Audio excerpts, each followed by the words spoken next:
practices. My name is Dominique. I am the founder of Start the Wave, an online community and nonprofit organization focused on empowering, supporting, and uplifting positive change makers worldwide. We do that by funding action, amplifying voices that need to be heard, and encouraging growth through education and healing. I'd also like to acknowledge that we are all currently on various different Indigenous lands.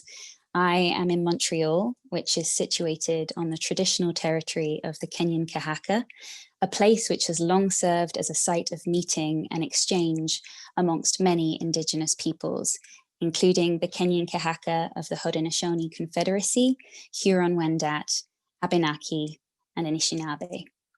To recognize the land is an expression of gratitude and appreciation, both to the land and to those whose territory we are on. It is so important to understand the long-standing history that has brought us here and seek to understand our place within that history so that we can restore justice and work towards reconciliation. Thank you so much, and over to you, Geneva. Oh, sorry, over to you, Valerie. My bad. Thank you, Dom. Yeah, no problem. For more than 5,000 years, the Himalayan mountains have been home to wise women and men, sages who taught the knowledge of yoga science to disciples who then became masters and teachers themselves. This unbroken Bharati lineage is the meditation tradition passed through Swami Rama to Leonard and Janice Perlmutter. Leonard and Janice founded the American Meditation Institute in 1996. AMI is devoted to providing comprehensive training in yoga science, the world's oldest holistic mind-body medicine, and the core principle of every spiritual tradition. Yoga means union. Yoga science enables us to use our inner wisdom to guide our thoughts, words, and actions. In the world, our conscious mind sees everything as separate from each other, but our inner wisdom is a reflection of the superconscious mind that sees the underlying unity within the diversity. Meditation and contemplative practices are the paths to our own inner wisdom, the reflection of the one supreme intelligence. Our minds are capable of accessing this inner wisdom through the conscience. When we have a conscience that is not obscured, we can make decisions that are caring, considerate, and compassionate, not injurious, harmful, or violent. January 2021 is the second annual National Conscience Month, an official observance originated by the American Meditation Institute.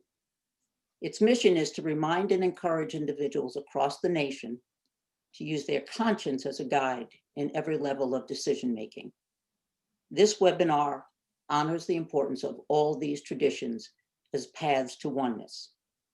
The American Meditation Institute is pleased to participate with the Interfaith Center and Start the Wave in this important event. Thank you. Thank you, Valerie. So hi, everyone. My name is Geneva Blackmer, and I'm the program director for the Interfaith Center located at the Miami University campus in Oxford, Ohio.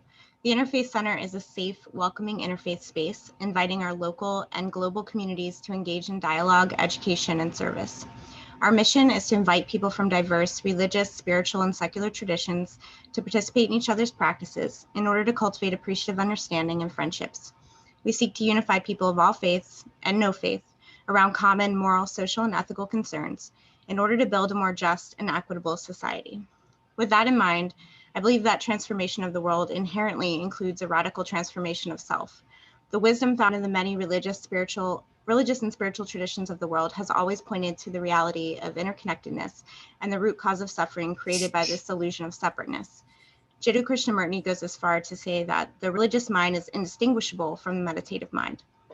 Adopting contemplative practices can cultivate the level of compassion necessary to vicariously accept the suffering of others as our own, and to understand what response is appropriate of us in each moment. Father Richard Rohr writes that when we experience the reality of our oneness with God, others, and creation, actions of justice and healing naturally follow. It is only by unlocking this compassion in each one of us that we may begin to eradicate rather than perpetuate systems of injustice and truly enact radical change, which is why I am honored to be here with all of you today in partnership with Start the Wave and the American Meditation Institute, and with gratitude for all of the panelists who I look forward to hearing from shortly. And I'm going to hand it back over to you, Dom. Thank you. How beautiful. Well said, both of you. Yeah, so, okay, today we're going to be hearing from 6 wonderful humans who will be giving us their perspectives on meditation and its role and importance in today's current climate. For anyone who's watching and has never meditated before, meditation is a practice where an individual uses a technique such as mindfulness or focusing the mind on a particular object, thought, or activity to train attention and awareness and achieve a mentally clear and calm state. Many traditions and religions have meditative or contemplative practices. Each practice is different, and there's no one term that captures all the meanings and descriptions. So due to this limitation of language, today we will use meditation as a general and inclusive term. There are so many benefits to meditation, I can safely say from my own experience that the gifts that it continues to give are so vast and so numerous. But one of the advantages and the aspect that we are going to be exploring today is the direct path to the intuitive wisdom or divine knowledge that is available to all of us.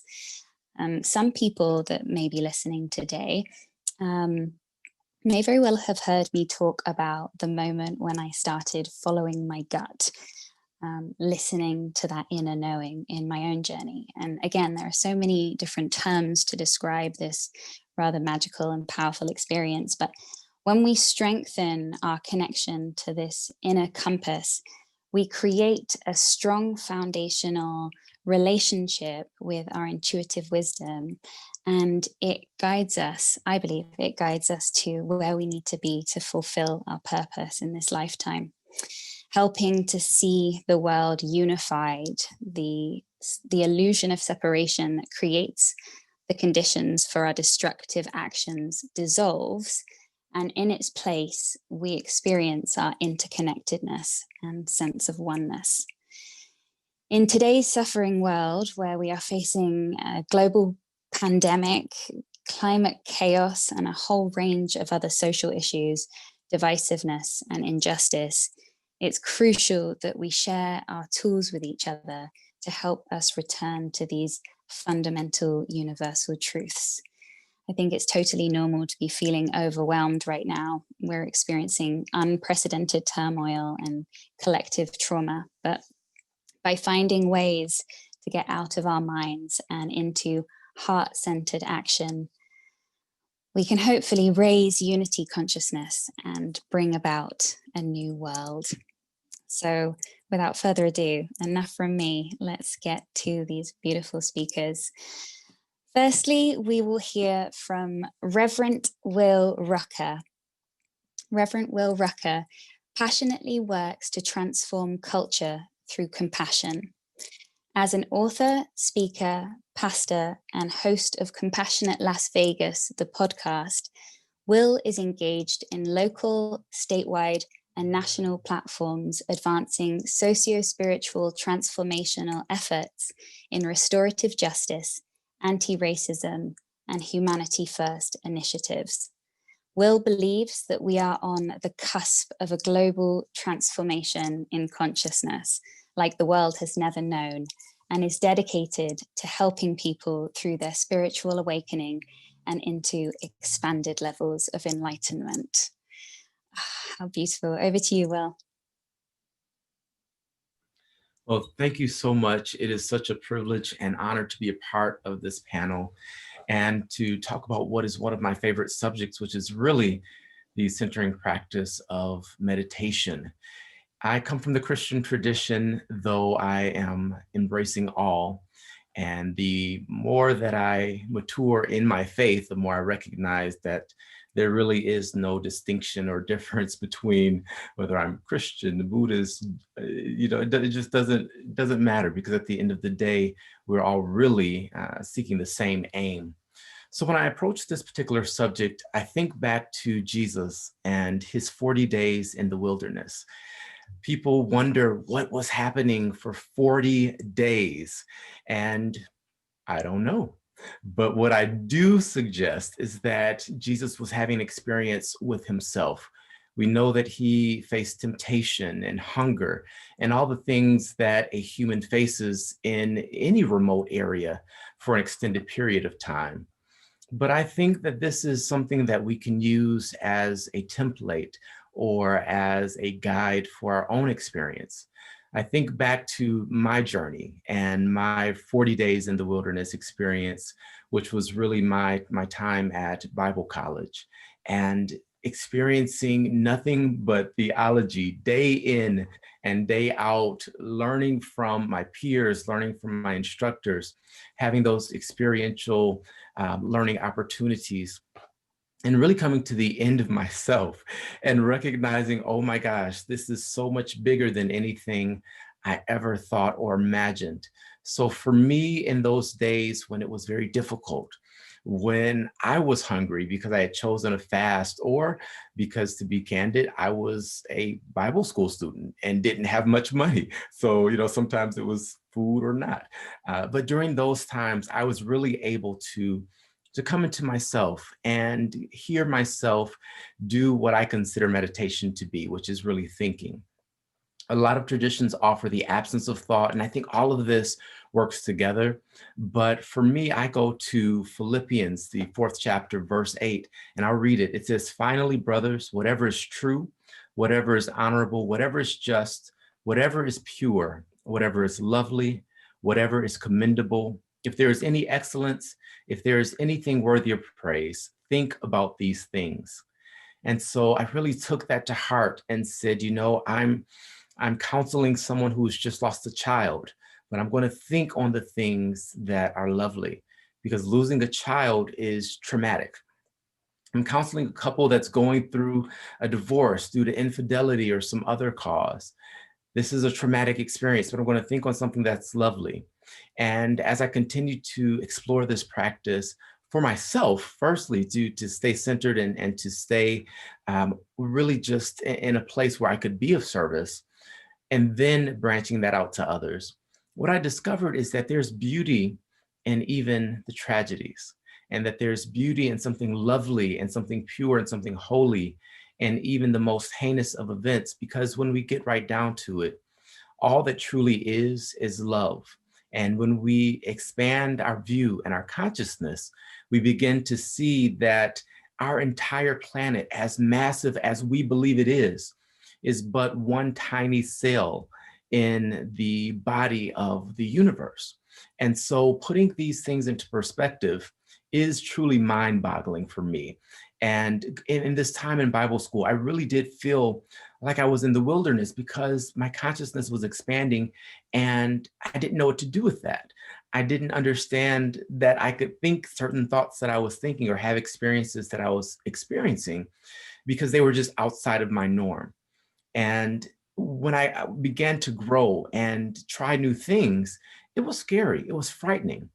And then it was peaceful when I embraced it and began to just let go and to simply be in whatever that thing was that was happening. And so I also think about the aspect of silence in this, because during these times I would call out to God and say, give me an answer. Help me with this problem. I need something to say. I need something to do. And the answer was simply silence. And so all of this together has brought me to the place where I am today, where meditation is a part of my regular routine. I do meditative yoga in the morning, and I incorporate stretching and all of these things to awaken and become aware of my physical body, as well as my energetic and emotional bodies, and the thoughts that I'm thinking. So I take that time every day now as part of my practice. And I used to take that time for what would be traditionally known as prayer. And I still pray, and I still believe that prayer is amazing and powerful and wonderful, and is a contemplative practice. You can do prayer in a contemplative way. And when I broadened that term and just became more inclusive, I was able to experience something at a greater, deeper, more intimate level. And I'll close with this final thought.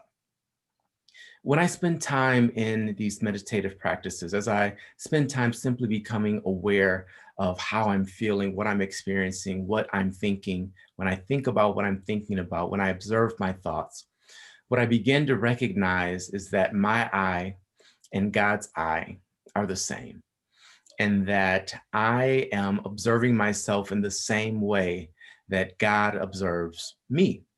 And the scriptures tell us that it's in Jeremiah, before I formed you in your mother's womb, I knew you.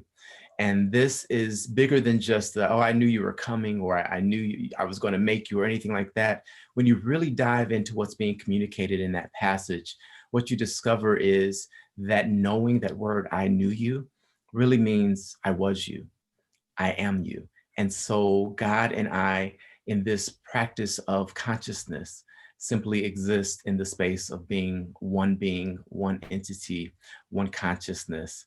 And it brings a peace that is beyond comprehension. It brings a joy that doesn't require happiness to accompany it or pleasurable things to be involved.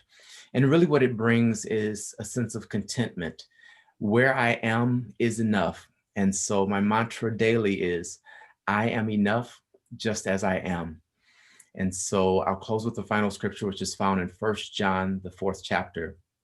And it says, as Jesus is, so are we in this world. And so with that idea, that thought, I want to thank you for listening, and I'm looking forward to the other presentations. Thank you, Will. Okay, so next up we have Murshida Nuria S. Sabato. Apologies if any of your names are mispronounced in advance. Professor and peer emerita educator, designer, world traveler, servant of God, and a Sufi message as peer emerita, having training and title from Murshid Hidayat Inyat Khan, son of Hazrat Inyat Khan. Nuria has also been initiated by His Holiness the Dalai Lama, Saint Mother Teresa of Calcutta, and His Excellency Kamtrul Rinpoche, her personal Buddhist teacher. Thank you.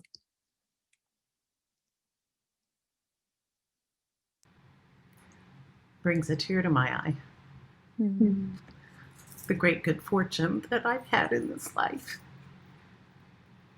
I want to talk about what's up right now for me, and maybe that will illuminate some things for others. I think what we're talking about here is we're all seeking union. We're seeking connectedness. And more so now than ever, some of us are in isolation and we're reaching out. Really, I want to say, take that finger reaching out and turn it right in here, right into the heart. The very heart of our being is really where we need to go. Years ago, I had taken up an opportunity to go on retreat in the Swiss Alps, of all places. Talk about being in the wilderness, because it was a very remote place. There were other fellow and sister Sufis gathered there, but I was taking the opportunity for an individual retreat. Now me, who thinks the Holiday Inn is really roughing it, took a tent, pitched it in a thunderstorm and lightning storm, a rainstorm, and decided I needed to go do this and go inward in the most inclement circumstance. There was an inner voice, and Rev. Will, you talked about that. And that inner voice was saying, build the sanctuary within. So I was feeling a little helpless in regard to the elements, and I was sort of looking externally maybe for help or some sort of grounding, but it wasn't there. The voice was saying, build the sanctuary within. And that's the whole point. You can go to Switzerland, you can go to India, you can go to wherever, but it is ultimately within. And that's where we want to turn and go to. So interestingly enough, it's kind of my natural inclination to turn within. I'm also can be extroverted for the benefit of the world or for whatever I'm trying to accomplish, but I can very much enjoy, that's probably my safe places within. From the time I was a child, I found solitude and prayer and reflection the great haven.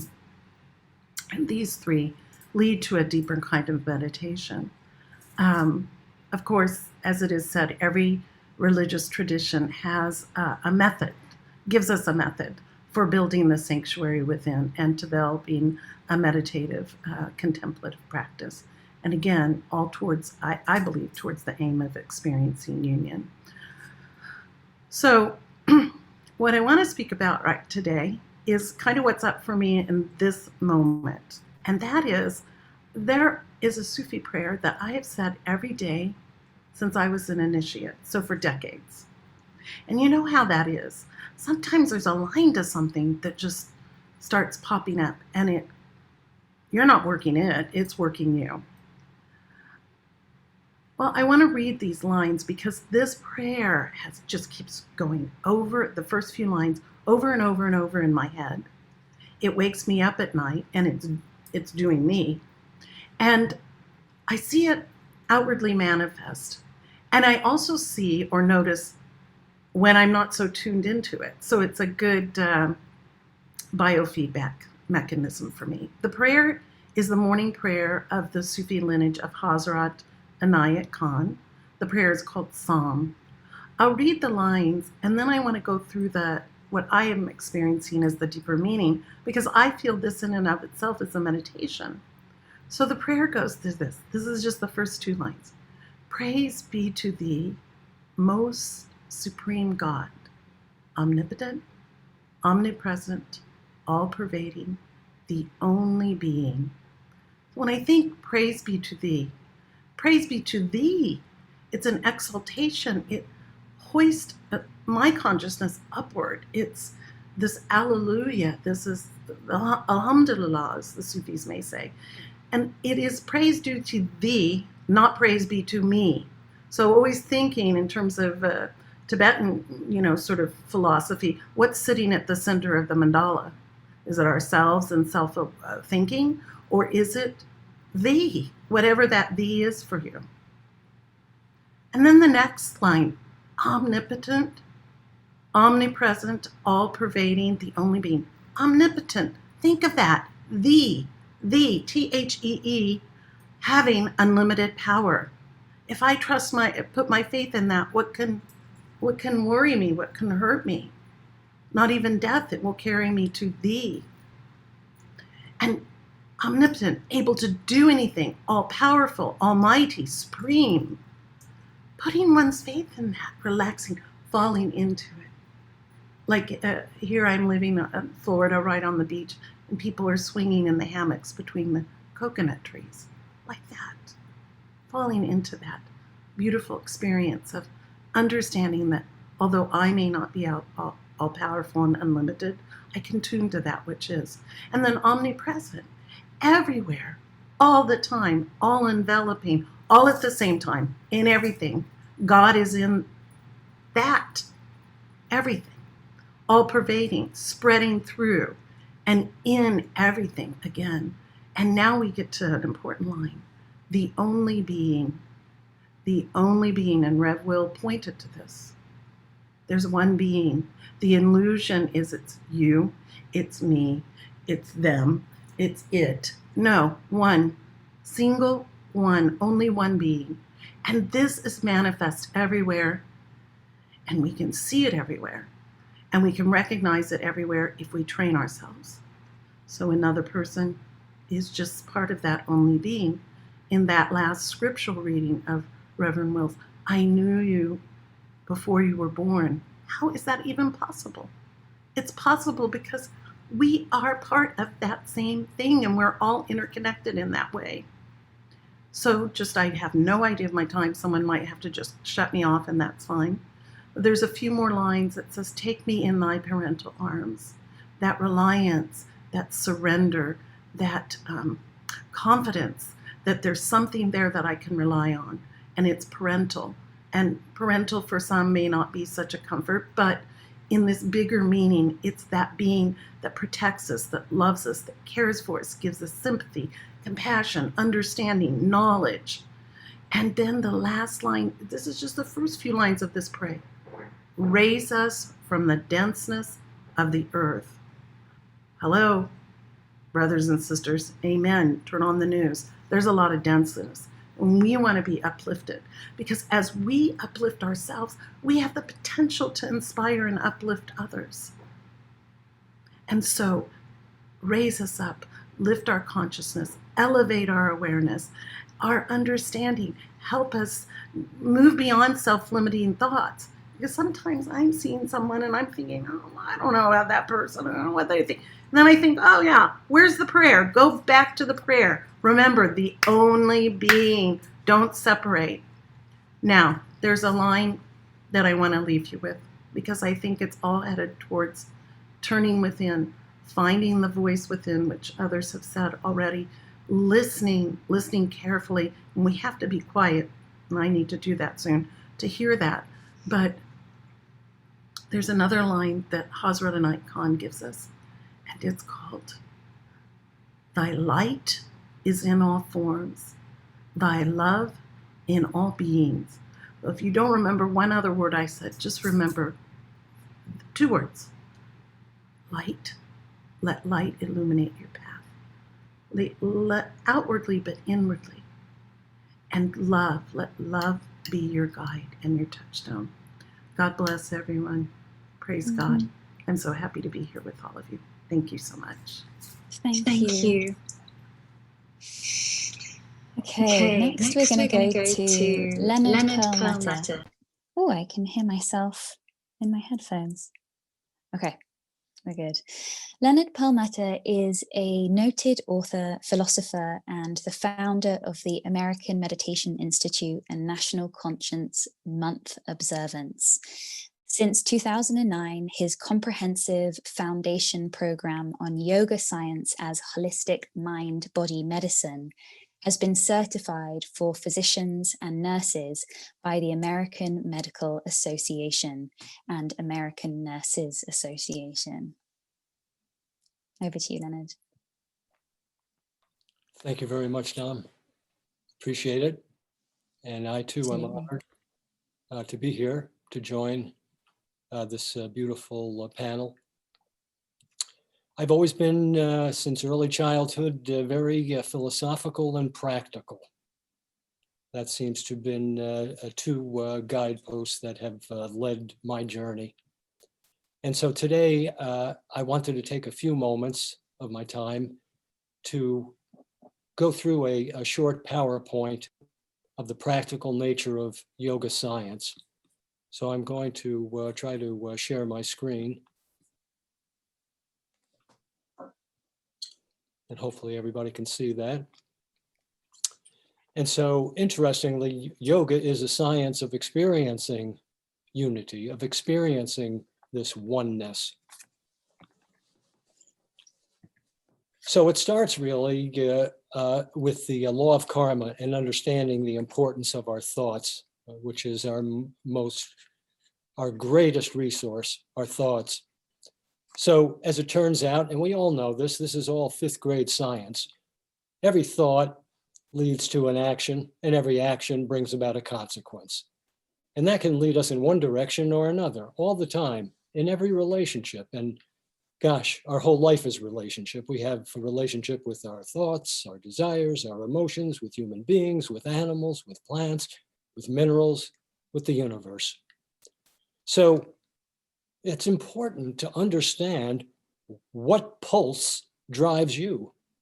In other words, what are you looking for in life? What is the consequence that you want every action to lead you closer and closer to? What is your goal of life? So that answer can be manifold, but most of us want to be happy. We want to be healthy. We want to be secure. And we want to experience some form of unity. some form of oneness. And that's perfectly legitimate. Why not? So the only question on a practical level is answered through the language of algebra. X, it's unknown. What's going to get us to point B from point A? Well, we already know what the answer is from the law of karma. It's our thoughts, our words, and our actions. That's what leads us to our goal, or will delay the prospect. And that brings out us to a working definition of yoga.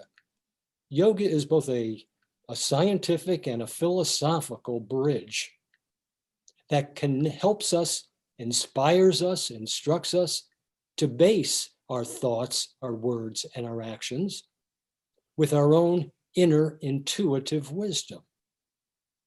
And the promise is that if we do that, if we base our thoughts, our words, and our actions on our own inner intuitive wisdom, the consequence is going to enable us to fulfill the purpose of our lives without pain, without misery, and without bondage. So how do we reach that inner wisdom? How do we contact that inner wisdom? Well, it's interesting. If we have a problem, most of the times we engage the senses and we look outside for some answer. So if I'm cold, I might look for a coat, or I might turn up the heat. But there are problems where the answer lies within the problem. That would be like a jigsaw puzzle.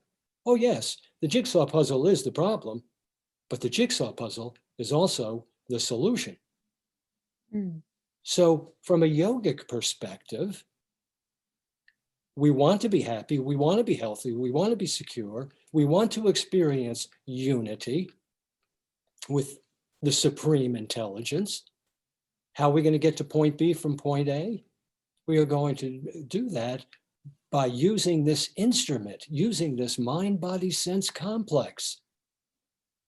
And interestingly, part of this mind-body-sense complex, within this matrix of our reality of me,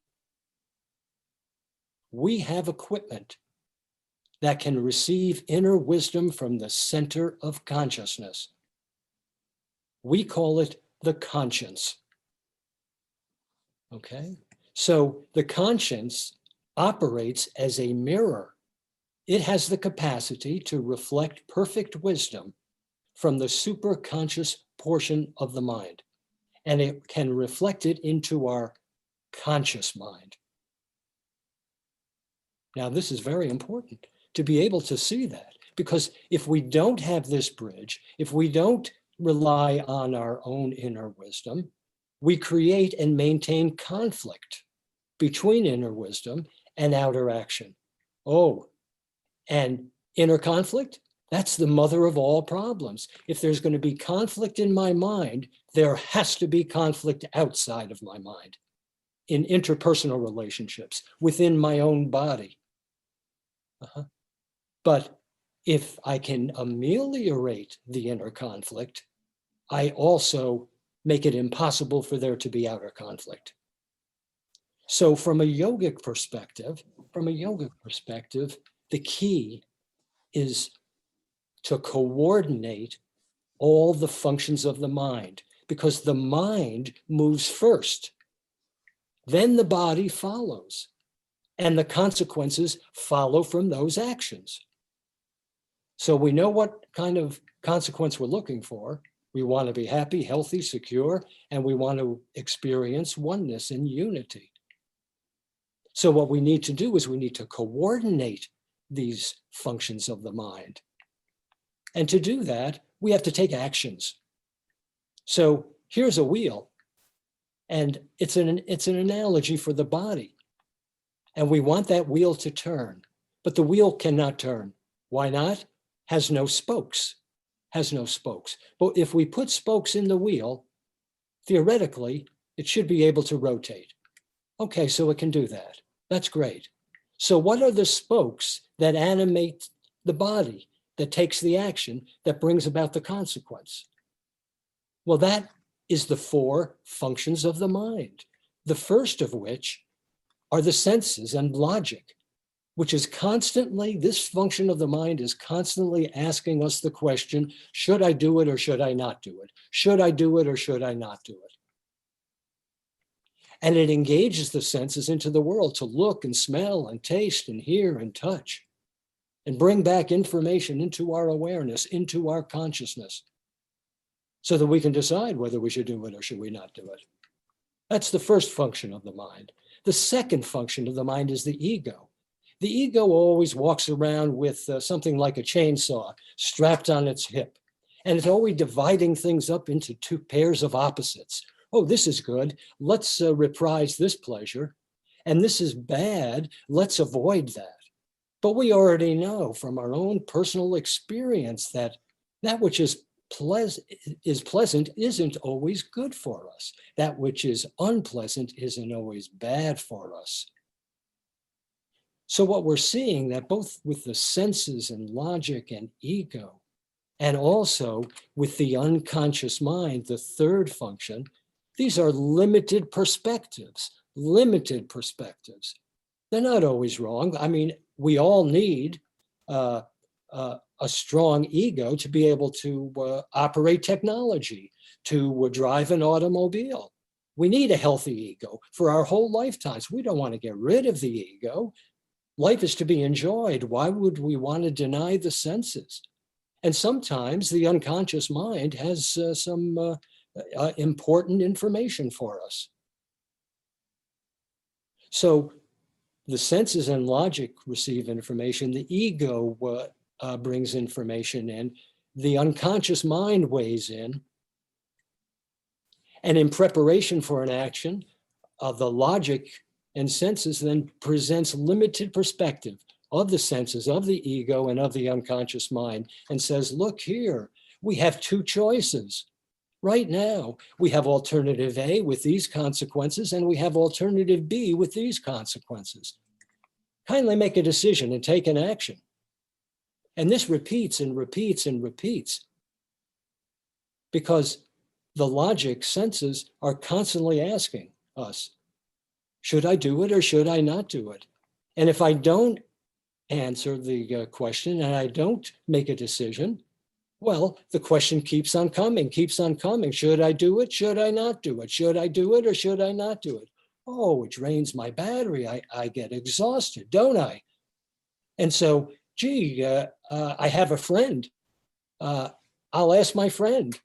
This person is a very sweet, loving, considerate, kind person, very knowledgeable. Maybe my friend can help me make a decision. But the truth is that my friend has the same kind of issue going on in their mind. So let's take a look at this schematic. We have the senses and that limited information. We have the ego and that limited information, and the unconscious and that information in order to make a decision. But fortunately, we have one more spoke, and that is the key. That's the key.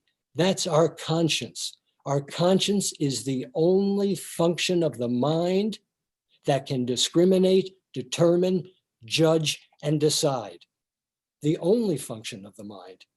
And it's up to us to parent the senses, the ego, the unconscious mind, to support this all-knowing wisdom that is reflected by the conscience. Because what does it reflect? It reflects the superconscious wisdom of the unicity.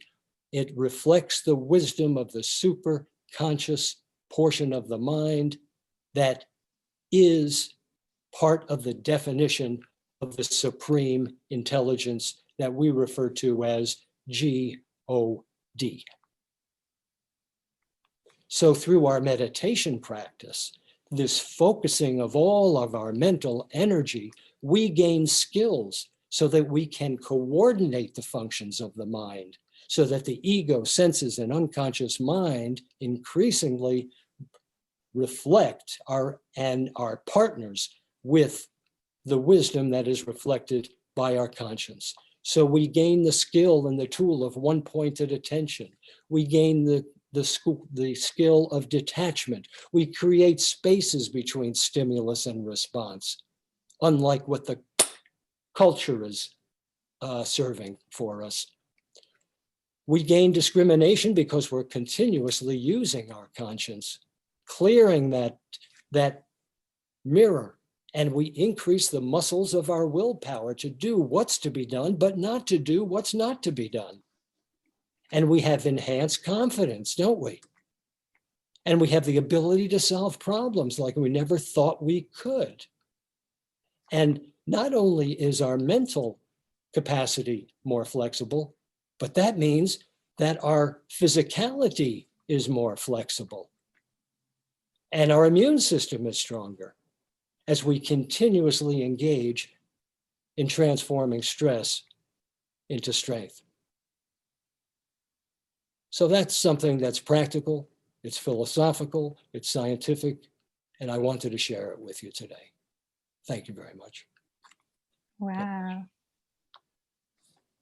That was fantastic. Thank you, Leonard. It was so interesting. I was like glued to the presentation, and yeah, it was really wonderful to see it sort of laid out like that in such a clear way. Sometimes it can get very busy up there, and I think it's really difficult sometimes to understand which part of the mind is talking to you. And often I'm like trying to figure out whether it's the egoic part or whether it's, so it's just like being able to see it like that was really helpful. I very much appreciate the time and effort you put into preparing that for us. Okay, where are we? Here we go. Okay, so next up we have Katie Breslin. Katie Breslin is a Quaker writer and advocate for peace and justice issues. Katie writes about issues related to religion, culture, and technology. She is currently a seminary student at Elham School of Religion, where she is studying Quaker ministry. Before coming to seminary, Katie worked in faith-based advocacy at the Friends Committee on National Legislation, FCNL, and Catholics for Choice. At FCNL, Katie led the work of engaging young people to lobby Congress on peace and justice issues. Thank you, Katie. Over to you. Thank you so much. And it's been such a joy to hear all of my panelists and to have you, Dominique, as our moderator. So thanks to everyone who has been participating and being part of this process. It's been really great to be part of it. I found I'm not a born Quaker. I'm a convinced friend is what they call us. And I became convinced when I started working for the Friends Committee on National Legislation. I was already working in Catholic organizing. I was raised Catholic. But at the time of my life, I started working for FCNL. I was experiencing some issues around identity, and I came out as a queer person, and I was literally looking for a spiritual home. And so it was really convenient that I was working with the Quakers because my life had been so chaotic. I lived in DC. I was constantly out at happy hours, doing lots of different organizing things. And I never really spent a lot of time centering and listening to myself and listening to the voice of others. And so when I started hanging out with the Friends by working for them, I learned a little bit more about Friends practice. We would start our meetings with a few seconds of silence. We would Friends practice and worship in silence as part of their worship services. And I learned in these spaces, in these corporate spaces where I was able to sit in silence with other people, which is something I'd never experienced before, sitting in silence for an hour. That was something that was totally new to me. And it made me so anxious. And I was wondering, why does this make me so anxious to be alone with my own thoughts with all these incredible people that I trust? And so I would practice and I would sit in silence. And when I would work with my colleagues, and I really deeply appreciate what Quakers believe. They believe that there's that of God in each person. And when I was able to center that in my worship, I was able to bring that out not only in that worshiping space, but in the ways that I navigated the world. And I think that worship for me is also my place where I can dream about a more just world. And so the organization I used to work for, they believe in we seek a world free of war and the threat of war. We seek a society and earth restored.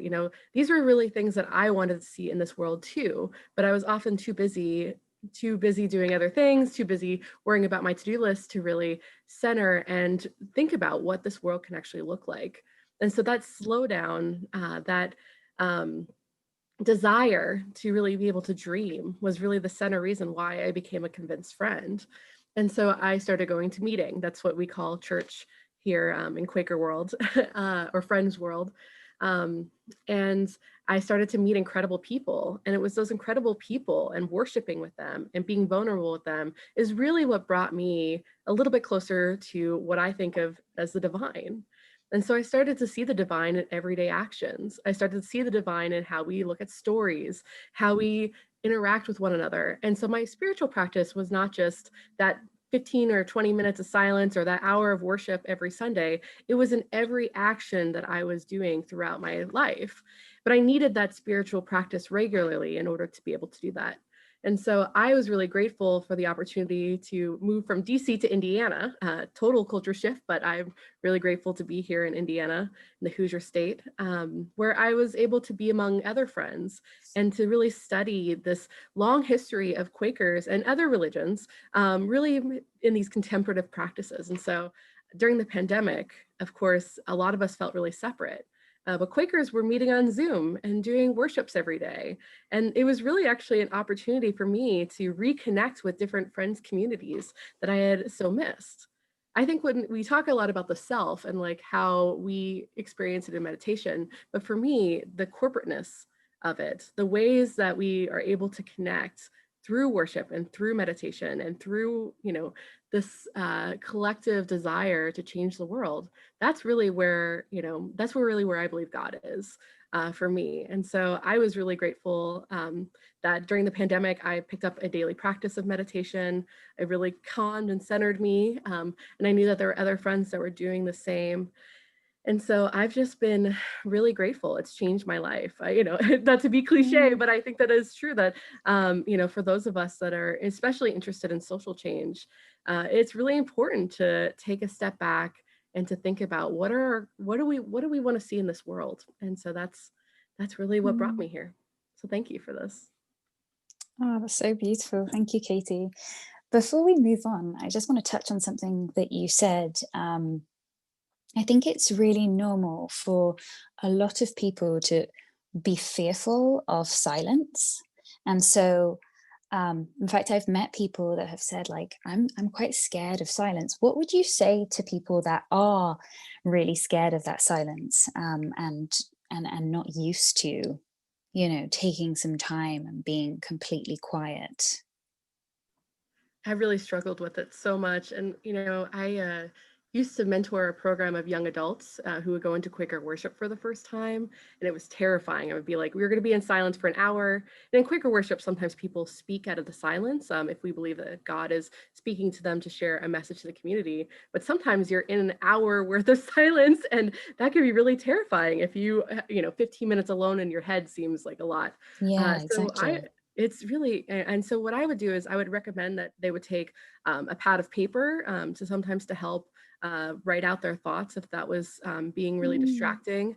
But I would also say, and I would just be empathetic and say, it is really hard. Like, we aren't taught to sit in silence often here, in the United States, at least in our context in Western society.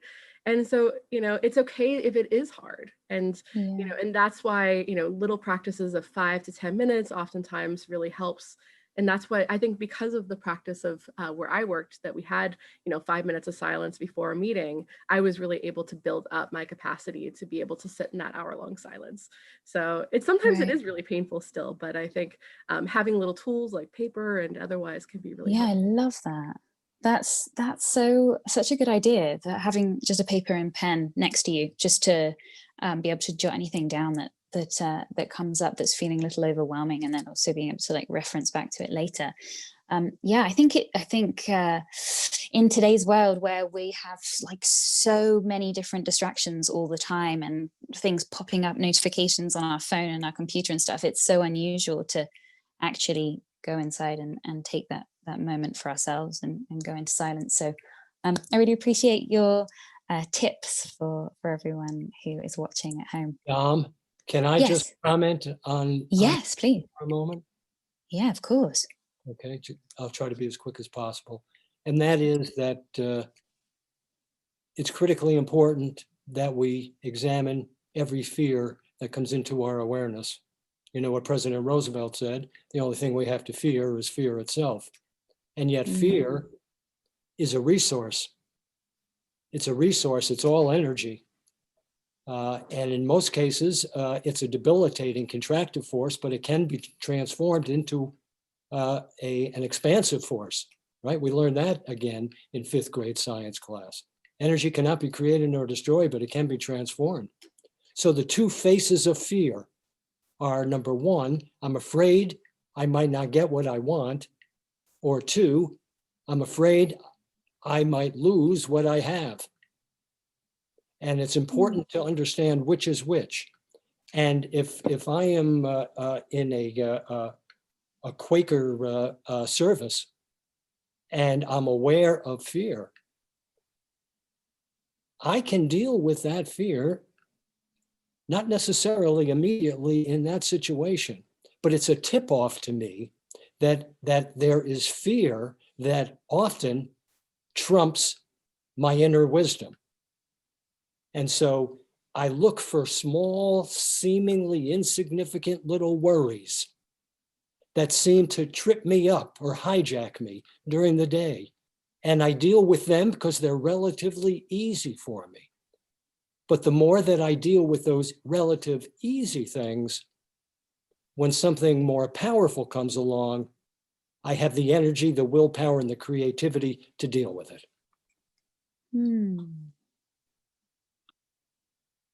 Wow. Yeah. So when you say that you can like transmute fear into, how can you just explain a little further like how that happens? I don't remember my 5th grade science, unfortunately. And yeah, Okay. just for anyone else who's That's a great question. Terrific question. So energy cannot be created, can't be destroyed, but it can be transformed. And through the human being, the mechanism for transformation is sacrifice. Sacrifice. Go back to the Latin and the Italian, sacrifici, to make it sacred. This is my sacred energy. It is coming to me in an improper, debilitating form. If I keep on dancing with it the same way, it's going to cause me more and more and more pain. So what the Supreme Intelligence is bringing it to me for is so that I can recognize that it's an improper form and sacrifice it, offer it back to the origin from which it has come. Oh, dear Lord, dear Jesus, dear Allah, dear Divine Mother, I have no use for this. I hear you through my conscience that this is not going to help my path reach the goal of unity. So I'm offering it to you. And as I sacrifice it, it's automatically transformed into strategic reserves of energy, willpower, and creativity that are deposited in my unconscious mind that I can use at any time in any relationship. So it's an asset. wow. I'm going to chime in. I'm going to chime in here from a Buddhist perspective, which I have a lot of training with. The highest tantric yoga tells us to take all of those emotions and see them as pure energy. So the fear, that whatever it is, you take it, you see it as pure energy. This is exactly what you're saying, Leonard. But here is a very practical way in which my mother would give me advice.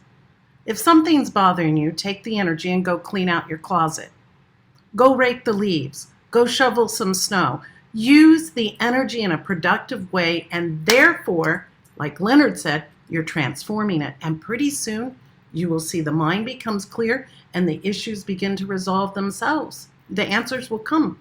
But you take the energy and you use it in a very productive way, and you'll see what happens. It's simple, but it's direct and it's practical. Practical. Be practical. I'm always saying demystify the mysterious and the mystical. So in order to take that selfless act First, we have to let go of what we're holding on to. We have to let go of the fear, the anger, the selfish desire. All of our human emotions, every single human emotion comes to us with the purpose of bringing us nothing other than love. But if I ignorantly think that I am a separate human being, that love from any emotion morphs into desire for something outside of me. And therefore I say, I love you. I love the movie. I love the book, right? And if that desire is fulfilled, right away, I'm afraid I might lose what I have. And if the desire is blocked, I'm angry. So the desire, the fear, and the anger all come from my own ignorance, my own mental ignorance, because the gift of emotion is all about love, the most ancient traveler that travels from eternity to eternity. And now it is coming through this human being. Wow. So much food for thought. We're going to come back to this, but first I want us to hear from our final speaker today.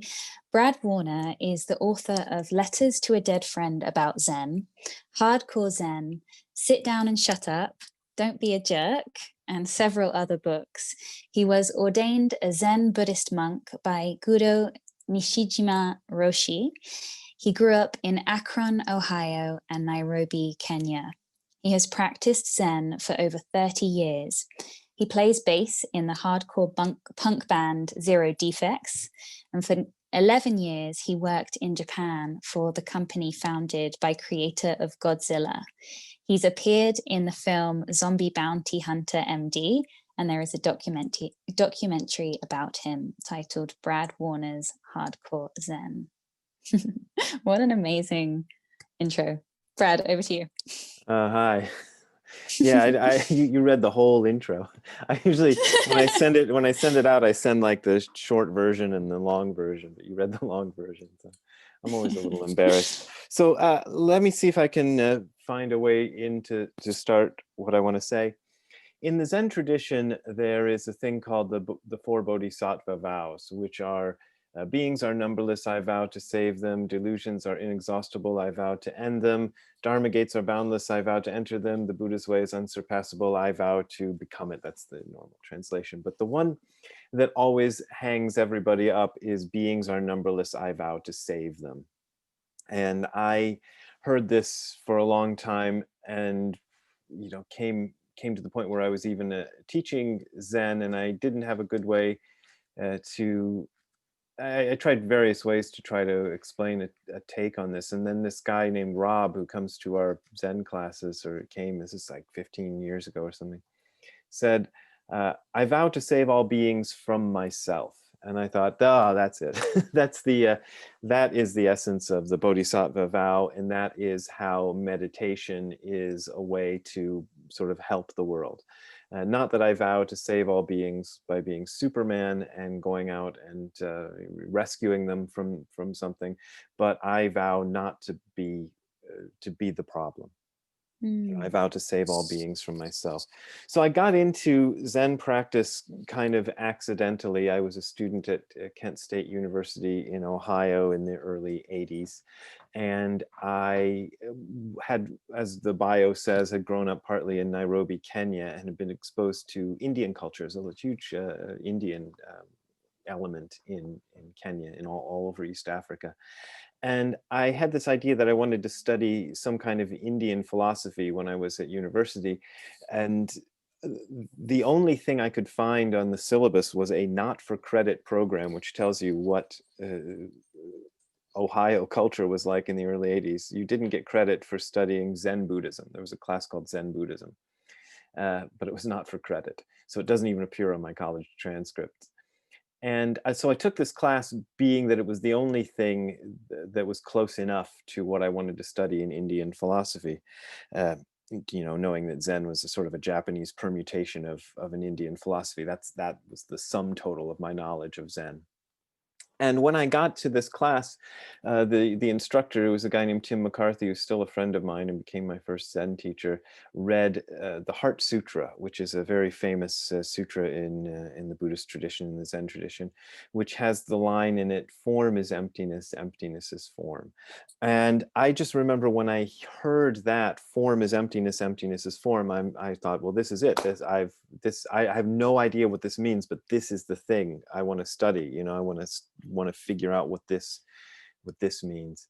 And Tim taught a style of meditation called shikantaza, which is a fancy Japanese way of saying just sitting. But when it says just sitting, it isn't just sitting like, "Oh, I'm just sitting." It means just sitting, doing nothing but sitting. So it's a form of meditation in which you're not trying to do anything. You're not trying to become enlightened. You're not trying to become a better person. You're not trying to still your mind. You know, anything you can think of that you might be attempting to do with meditation is just out the window. You're just trying to sit still. Nothing but sit still for the allotted time that you are given to sit still. You would think that you'd exhaust that practice pretty quickly, but it's been, Jesus, well, I guess I started in 1983 and I can't do math quickly in my head, but it's been a long time, you know, several decades of doing this, and I still have yet to master just sitting.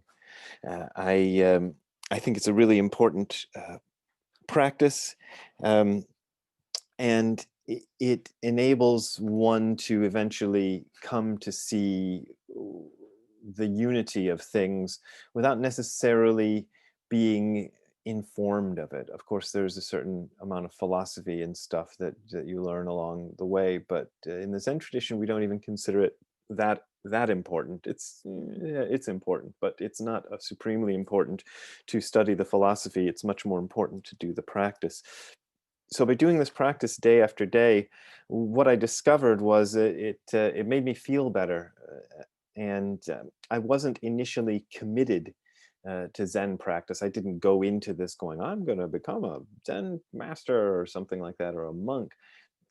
But at this practice that I learned in this class in university, I thought, well, this is good, and I just kept doing it day after day. And what sort of convinced me of the practice eventually was that a few times I'd be like, well, yeah, I'm not really going to ever become a monk or anything, so I'd quit. You know, I just stopped doing it, and things just got, you know, weirder and weirder for me every time I would stop doing it.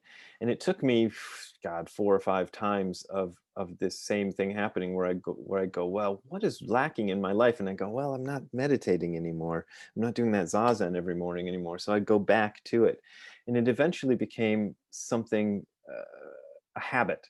And I think the best analogy is like brushing your teeth in the morning. You know, when you first learn to brush your teeth, usually it's a parent sort of forcing you into it and forcing the brush into your mouth and making you do it and yelling at you if you don't do it. But after a while, you start to see, if you're a reasonably intelligent person, I suppose, that that brushing your teeth is actually something you want to do, and you don't really think of it that much, but you never want to start a day without doing it. And that's the way I feel about zazen. I never want to start a day anymore without doing zazen for at least 30 or 40 minutes. And that's become my practice. And I think that's my 5 minutes. So there you go. Wonderful. Thank you so much. Yes, the old persuading at the beginning, and it still shows up for me, but the getting to the point where you really, you know its benefits. And so even when your brain is saying, I don't want to do this, reminding yourself to come back to that practice, and is a big journey, I would say, for a lot of people, and probably is ongoing. I don't know, actually, maybe you'd like to speak to that if anyone feels called, but I know that a lot of people that have spoken to me about meditation find it to be very difficult to develop that ongoing routine and that committed practice daily. Are you all so experienced in the world of meditation that it just comes naturally to you now, or does that still show up for you? Well, I can answer. I hate it. A lot of the times I just don't want to do it. You know, even after all these years, I get up in the morning and go, oh, but I do it anyway. My first teacher had told me once that the best thing to do if you have a problem is to sit with it. And I would go, oh yeah, right. But I found that was the best thing. And it's helped me through a lot of the more really seriously difficult portions of my life, just sitting and not even trying to do anything about it, just sitting and being with it, not thinking about it necessarily, but just being with it. So yeah, I make myself do it all the time, you know, just, but I do it. Yeah. I think it's nice to hear that it's not uncommon to have those struggles and that we need to work through that. So it's a journey until the last breath of life. One of my greatest inspirations took place on the cross of Jesus's crucifixion, and a thought comes into his awareness of fear, and another one of anger. And he yells out to the old man upstairs, "Why have you forsaken me?" Totally loses it. And then he observes it from a more of a detached perspective, I believe, a higher perspective, and sees that he had made a misstep and he sacrificed it. And through that sacrifice, even on the cross, it increased his capacity to see things as they are, to see the truth. And then, only then, was he able to speak the words, "Forgive them, Father, for they know not what they do." It's a process. Some days it's challenging. Sometimes it's like silk. That's the nature of the mind. It's a journey and it's a process. Absolutely. Okay, this is a question for anyone who feels called to answer. How do, it's coming from an audience member, how do we balance rational, almost scientific thoughts that lead to doubt without having, that lead to doubt with having a spiritual life? So I'm just going to repeat that question. So how do we balance rational, almost scientific thoughts that lead to doubt with having a spiritual life? Doubt is part of spiritual life. Doubt is excellent. I'm a doubting Thomas. That's why I'm a practical person. Here's an interesting little quick story. I was raised in the Jewish tradition. So about 20 years ago, there was a new book that came out. It was sort of encyclopedic. It was called The Jewish Book of Why. Oh, so I bought it. And I was thrilled that finally I get some answers. And I was leafing through it. And it was a whole series of questions and answers. Lots of different questions, but really every answer was the same. And the answer was something like, because Rabbi thus and such in 1650 said so. Oh, I said, really? Well, that wasn't good enough for this doubting Thomas. It was all hearsay.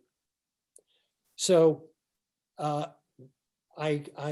began to think about my experience in education, being educated as a young person, and the best education that I felt that I ever got was when I was in Cub Scouts and Boy Scouts, because it taught me skills for life that I could apply. In fact, in the Boy Scouts, the motto was "Be prepared." So I once asked my scoutmaster, "Be prepared for what?" And he looks at me and he says, How would I know? That's why you have to be prepared, because you never know what life is going to bring you. May I just interject for a moment? Please, yes, One of my of course. spiritual guides said the whole of the spiritual path is attempting to reconcile those things which appear to be irreconcilable. So that is the path. That's kind of the thing that can lift us up. And wrestling with those is actually very good for us. And as Brad said, just sit with it. Don't try to change it. Acceptance and surrender are very key on the path. And this is from one that, takes a lot of things into her own hands. But it's also knowing that it's not me. I have to turn to that power that's ultimately within as a guide. But reconciling that which is irreconcilable. The whole of spiritual life is like that. That's it. Beautiful. If I can add Great. something, Dominique. Yes, of course you thinking can. a lot about in this question, I think a lot about the history of social change movements here in the United States. And a lot of sometimes what you'll see is that often there are religious movements that are part of them. And the reason why is because being part of a religious community for many people is a way of continuing that resilience. And I think that the community part of our worship is really important for that. So when we're thinking about doubt, I know that there are moments that I feel burnout and doubts. I think that it's important to know that we're not doing this alone, that there are other people on this path with us, and that there are people that working towards the goal of justice is in and of itself a really hard thing. So none of us can do it alone. But I think that that's the importance of my spiritual practice, is to remember that community. To remember and find like-minded individuals who maybe are on a similar path to you, whatever that may look like, in order to share and deepen together. Absolutely. Okay, so this question here, where is it? Here we go, is for Will. Reverend Will Rucker, what would you suggest if your family does not support your beliefs and religion? Well, that's a great question, and it's one that I've personally faced. As I have expanded in consciousness, that also means that others have felt further away. Coming from a traditionally Christian family, or one that perceives themselves to be that way, because candidly, my family is nothing traditional, but they have a bit more of a conservative lean than I do. What I've learned over the course of time is that most disagreement isn't in the principle or the value or the substance. Most disagreement is simply in the language. And words are tools that allow us to paint pictures of what we're trying to convey, but often we have our own filters and our worldviews that prohibit us from seeing what the other person is truly trying to convey. So for someone that's struggling to make that connection with their family, love your family. Love them, have compassion for them, recognize that they have your best interest at heart. Always take that positive intent and assume that they're wishing you well, and allow them to go on their own journey. The me of today is a complete heretic to the me of just 5 years ago. And so I would be praying for myself today, get them saved, Lord, save them. If this was 5 years ago. So your family just may not be where you are. The other part of it is, as a being of light, just shine. Do your best not to offend, but also don't dim your light. Don't hide who you are. Allow yourself to be authentic in where you are at the moment. And I guarantee you it'll change, but understand that where you are is exactly where you're supposed to be. And your family and friends need to see that. The last part of this is there are people that embrace you as you are right now.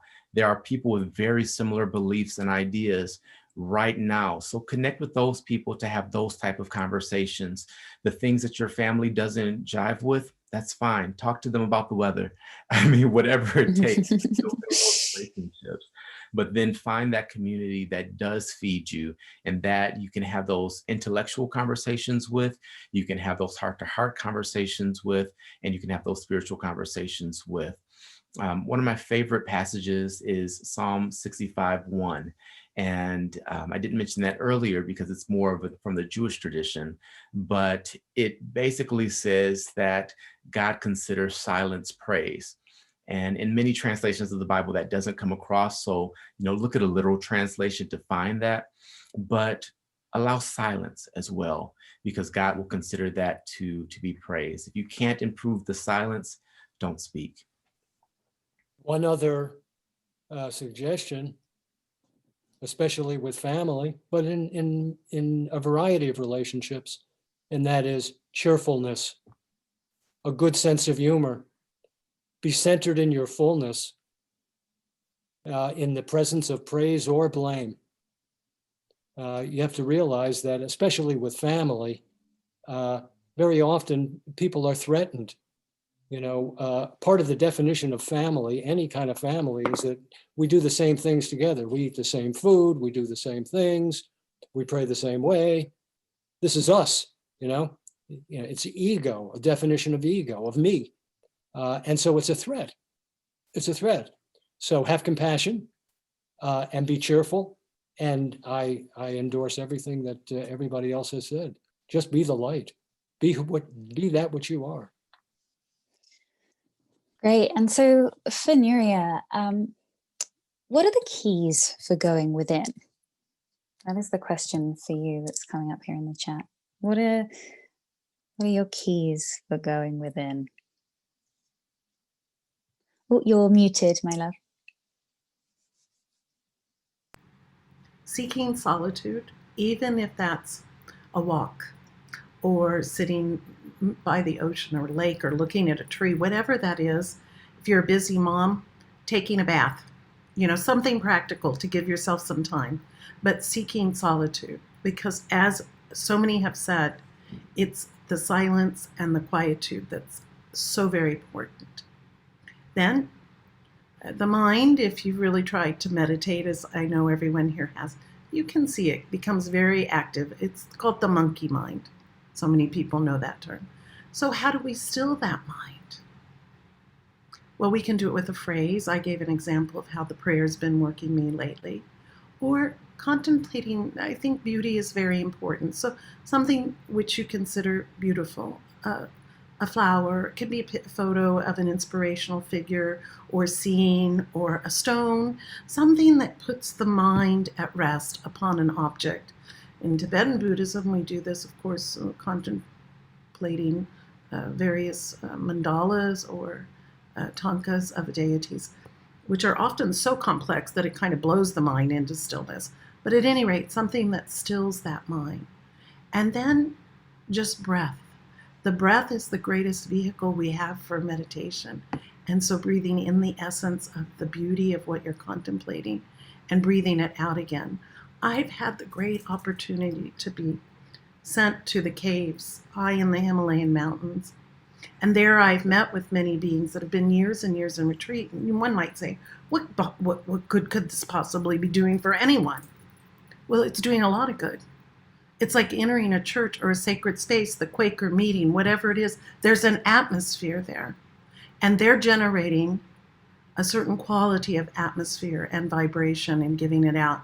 I had the good fortune of going to school with the nuns. Most people didn't like that. They wanted to run away from Catholic school. I loved them. They were fantastic. And they would teach me, think of this, a nun telling a small child, very small child in grade school, this. Remember, the vibrations of the breath of Jesus Christ still exist in the universe. Remember, the beautiful notes that were played by the great symphonies and created by the great composers still exist. Remember, all the great speeches that have ever been given throughout time still exist. Be still and listen and breathe it in so we can tune ourselves in that way. So what I'm talking about is a kind of attunement. Seek a little solitude. It doesn't need to be hours. Take 5 minutes to begin with. Don't be too grand. Start simply. Your desire will increase to want to do this. Quietude, contemplation on something that inspires you or you consider beautiful. It could even be, I'm visual, but it could be music. When said people are afraid of the silence, well, sing. Eventually it leads to the silence. Be practical in your spirituality. It helps you. It helps ground it. And then just relax. In our tradition, we talk about 3 phases. First is concentration. So, for example, the lines of the prayers. Then you contemplate them deeply. Well, what does each word mean? What is it really saying? And then after you've concentrated, it's like a yogic pose that you hold for a very long time, an asana. And when you release it, what do you feel? You feel a complete release of tension and a relaxation. You fall into a kind of state. That's what meditation is. It's releasing the concentration, and then you fall. And then you feel that inner space. I always told I was a professor for many years until my retirement. I always told my students, the great frontier is not outer space, it's inner space. So do whatever you can to still yourself. Stilling the body helps. Stilling the mind by concentrating on something helps. Use the breath. Bring the breath in, bring the breath out, and let yourself travel deeper and deeper with the breath. Whatever arises, let it be. Welcome it as your friend. Embrace it and release it. This is it. It sounds simple. It takes years.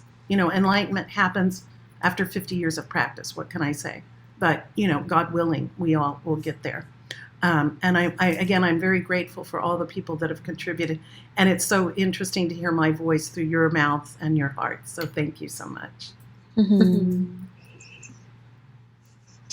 Thank you so much. Okay, so this is for Katie. How do you think meditative practices can or will affect social injustices and the eco-crisis we are facing? I think meditative practices for me, or worship for me, has really given me permission to pause. And we talked about that a little bit earlier, and to really think about what's going on around me. And I think that with all the chaos and the noise, coups, all of these things that are happening, that we just don't spend enough time really thinking and reflecting and thinking clearly about a path forward for how do we, stop these major injustices. I also think that there's just a huge amount of bonding that can happen from meditating with a friend, even if it's on Zoom. And I think that oftentimes when we worship together, like the people in my meeting who I love dearly, even when they're frustrating me, just having the ability to meditate with them and to worship with them really brings us a lot closer together. Not in a, compromising my values way, but in a, human way, in a collective vision way. And so I think that if we were all meditating and taking care of ourselves and making sure that we are feeling centered, I think we can have a lot more productive conversations about how to move our country forward and how to move, not even our country, but even, the world forward. How do we social progress forward? So that's really been crucial for me in my practice. And I also think meditation creates a very specific way of being able to listen. I think that my listening skills have gotten better since I've started meditating. And I think that is something that we all desperately need, is more practice in listening. So that would be what I would say for that. Beautiful.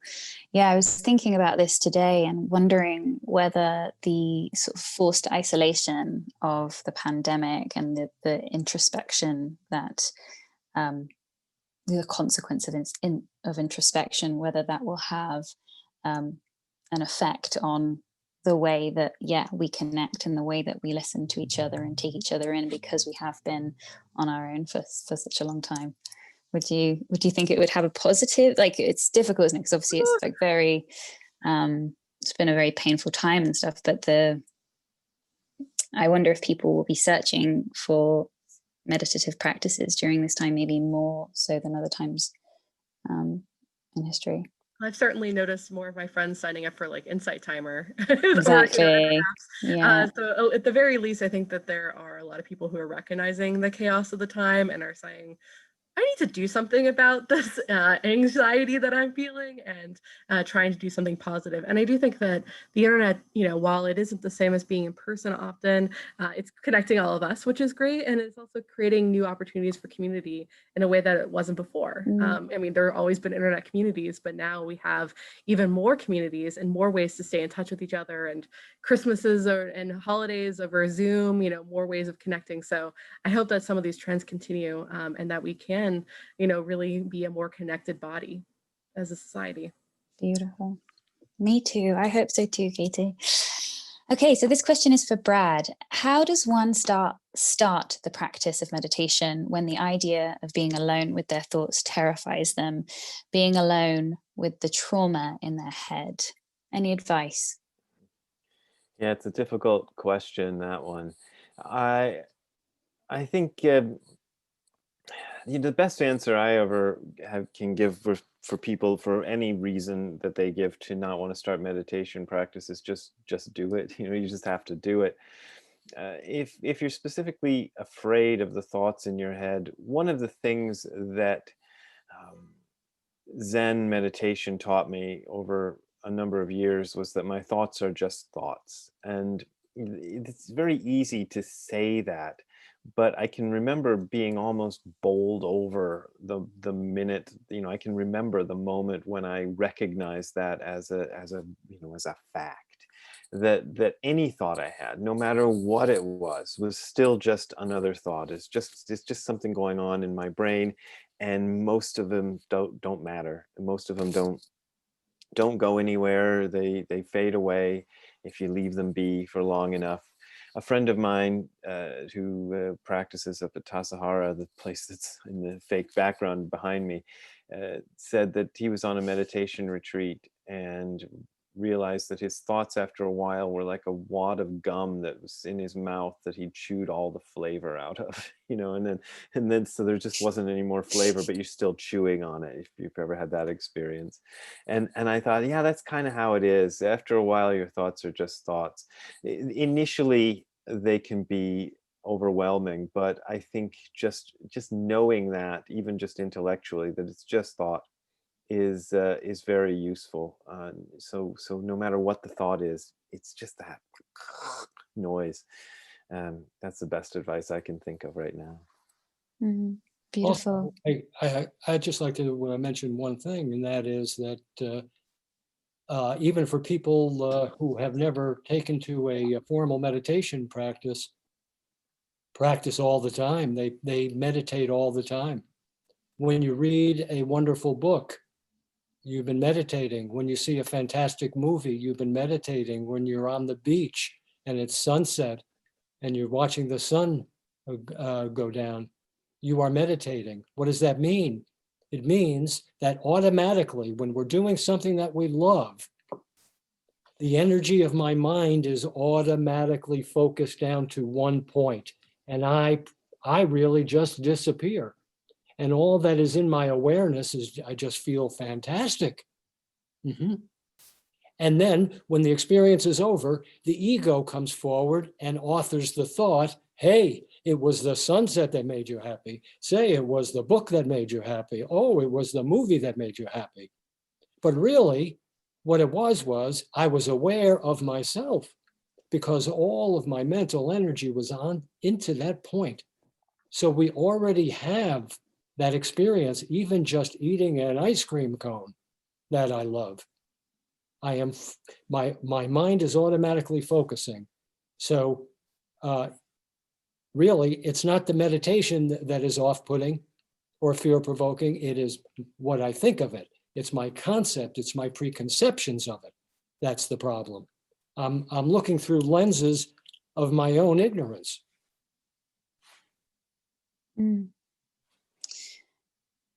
Brilliant. Is there anyone that would like to add anything to that? People that may be curious to start meditation, and any tips that you can give anyone that's watching at home, or any other thoughts that you want to add before we wrap up here today?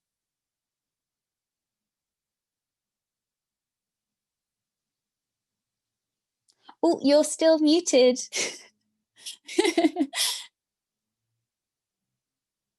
Okay, there we go. Just to make things a little relative, because there's been a lot of not here today, but you hear, I'm so alone, I'm suffering because of the isolation. I'm not dismissing that. I'm not. Please don't think I'm making light of it. But to put it in perspective, I was talking somewhat recently with a friend of mine that lives in France. She's an American. She's part of a translation committee of ancient Tibetan texts. She's quite fluent in Tibetan. And she says to me, I've just been in the most wonderful 4-year silent retreat alone. Well, that puts it in perspective. I mean, she's embracing that experience, and a lot of us are just trying to run away from it. So, try to, again, and everyone's been telling us all the same thing. Today, this panel has said, do a little bit at a time. Notice a sunset. Just sit for a little while. Take 5 minutes of a breather. But I will say to the person that maybe has some trauma in their lives, if you can find some good help to overcome the trauma, you can't just sort of do a spiritual bypass. There's something that maybe is needed at a skilled level. And I hope that person, I pray that you're relieved of that suffering, because I can understand it and I appreciate it. And your questioning will guide you. Just let it be your guide, and blessings upon that healing.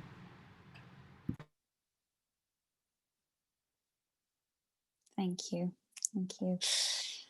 All right. Well, it's looking like about that time, I would say, 4:30. And I just want to once again open up to anybody who has any extra thoughts to finish before I close up here. Do jump in if you do, and if not, I will close her up. Okay, brilliant. Thank you for your moderation and your skill in asking questions and listening. So we really appreciate that. Oh my goodness, thank you. That means a lot. I really appreciate that. So as I was prepping this panel yesterday, I pulled a few tarot cards and I asked Spirit what was the purpose of today's panel, and what was it that needed to come through. And one of the cards that came through was the High Priestess. And I just wanted to leave you with this little quote from my book in the description that I just feel is so beautiful and so fitting for our conversation here today. She speaks her secrets to us through our intuition, and only those wise enough to retreat into silence will know them. So I just thought that was so lovely. And I really hope that this panel has cultivated some curiosity around meditation, and whether you're new to the practice or have a steady and developed routine, that you continue to follow what feels right for you, and to listen as much as you possibly can to your heart-centered, intuitive wisdom, and contribute to a brighter tomorrow. Thank you so much. Much love and light to everyone, and bye for now. Bye.